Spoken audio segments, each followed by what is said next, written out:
Diabetes and prediabetes in this community is epidemic with a capital E, I would say, compared to the patterns in the national averages. We are a very, very high-risk population and area for diabetes. We've been that way for a long time. It's going to be that way for a long time as our population ages.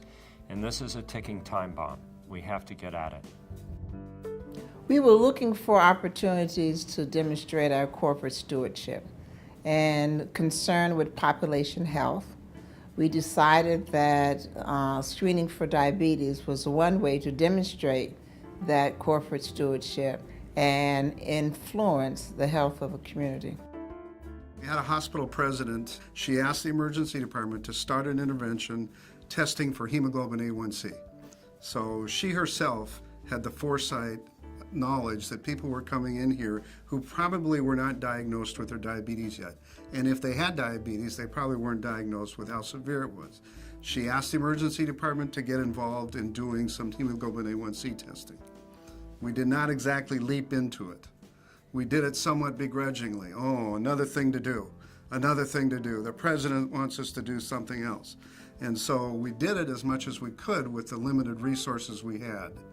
And we started to realize something, and that was, hey, we're finding something here. We're testing about 50, or at that time, maybe 25% of the people that came into our walk-in clinic, and we were finding about 35% of them were pre-diabetic or diabetic, which is huge. That's an epidemic. We know that, especially in an underserved population, oftentimes the emergency department becomes the de facto source of care for many patients who are either uninsured or underinsured, and that this may be the only time they see a doctor, and therefore our only opportunity to diagnose this severely debilitating disease. I think that diabetics in our emergency department are probably, truthfully, a larger source of ED use, because diabetes stems back to so many other complications that become reasons for people visiting the emergency department, which include kidney failure, amputations, wound complications, strokes, and heart attacks. And so this initiative does not necessarily address the frequent ED users as much as a large portion of the common diagnoses we see that are a result of uncontrolled and undiagnosed diabetes.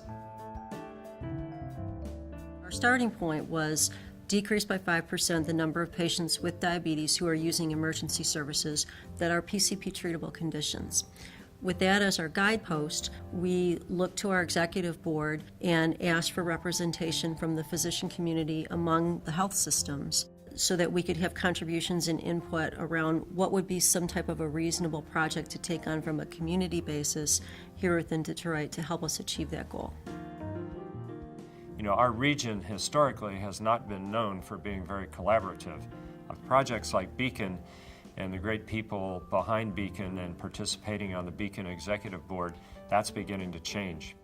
And so we all come together in this community and say, you know, what can we do with our limited resources? Everybody has a different focus, but yet there's an intersection of where we all overlap, and so let's leverage that overlap and let's make that as strong and robust as possible.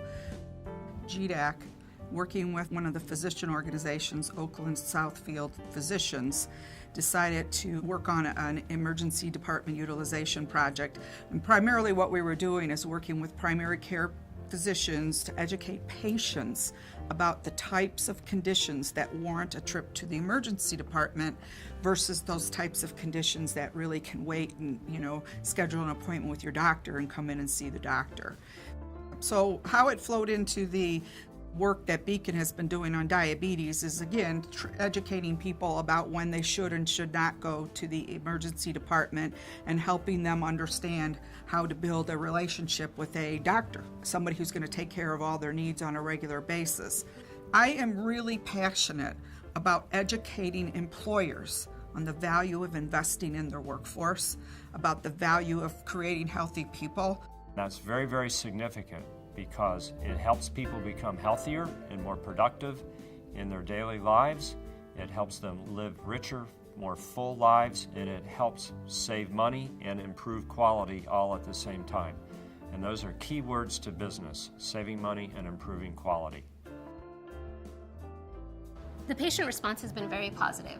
What I'm finding is patients want to help themselves. They just don't have the access to the necessary resources. Many times patients come here because they have nowhere else to turn. They come here for their care because they don't know what else to do. With this partnership with Beacon Community, we're able to give them the necessary access and the tools to get the care that they need to take care of this chronic condition. The Southeast Michigan Beacon Community has provided us with funds to run the program. They've also connected us with a navigator that will help the patient get connected to care. The patient navigator picks up where we leave off. So in the ER, we screen them, we tell them their status, and then the patient navigator actually refers them to the care that they need, whatever it may be. Prescription assistance, transportation assistance, getting hooked up with a primary care doctor, and that's not something we do in the ER, so it's very complimentary. We send a informational sheet to the Beacon community on individuals who have either new diabetic or poorly controlled diabetes, and they weave them into primary care. When I talk to somebody that's stunned about just receiving the information of being a diabetic, you have to go in and ensure them that things are going to be okay if they're willing to make the correct changes and go on and empower them to let them know you can find out about your diabetes, you can find out about how you're to better care for yourself, and everything will be okay. I can overcome this because I have the information and I'm being tested, so I'll know what my levels is. I know what to do. It's a lifestyle change. It was just delightful to hear that the Beacon community was interested in our efforts, and more so to be able to see that it has populated itself among other hospitals within our community for a larger impact for community health.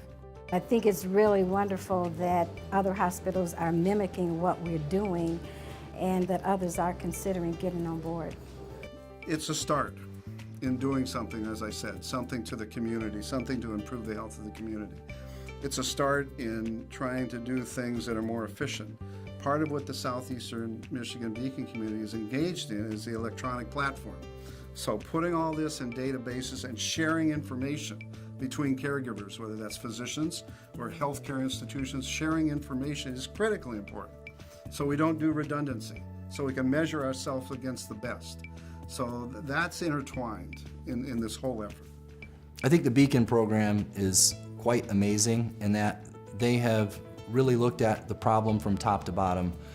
Diabetes is one of the leading causes of death and disability in this country, and that if diagnosed soon enough, and if treated, and if the patient is motivated, many of the complications can be prevented.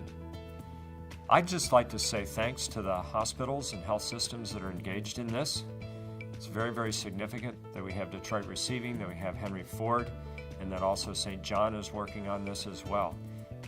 Those types of organizations can provide great leadership for our region and our community's future in the collaborations that they put together with one another and working through the Beacon process. So hats off to everybody.